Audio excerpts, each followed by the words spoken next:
Pirated SPG. Striktong patnubay at gabay ng magulang ang kailangan. Maaaring may masiselang tema, lengguwahe, karahasan, sexual, horror o droga na hindi angkop sa mga bata.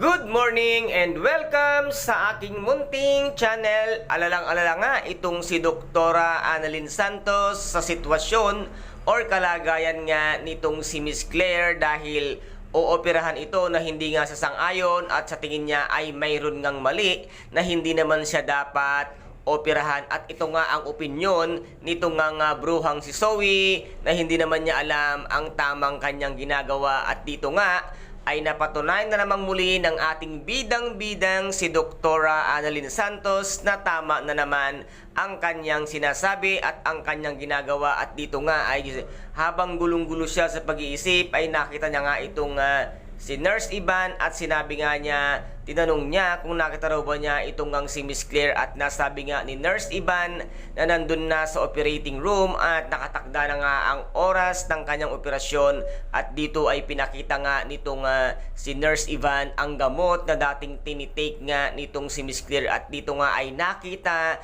nitong si Doktora Annalyn Santos na mali nga ang gamot na inireseta sa kanya at nabili niya nga sa isang pharmacy, kung kaya't agad-agad siyang sumugod kung saan nga ang kwarto na kung saan doon ay ooperahan. At pagbukas niya nga ng pintuan ay nandun ang bruhang si Zoe at nagulat nga ito na nang makita nga ni Zoe si Dr. Annalyn Santos at pinapaalis niya nga ito at pinapalayas at wag na nga daw makialam sa kanyang gagawing pag-oopera. Ngunit pinilit pa rin ng ating bidang-bidang si Dr. Annalyn Santos na mali ang gagawin ng bruhang si Zoe at mali ang kanyang opinyon dito nga kay Miss Claire. At dito naman ay naguluhan si Miss Claire nang sabihin nitong ngang si Dr. Annalyn Santos na hindi niya na kailangan magpo-opera dahil merong tamang solusyon at mali ang gamot na kanyang tinitake sa araw-araw. At dito naman ay biglang na-worried nga itong si Miss Claire kung kaya't sinabi nga niya dito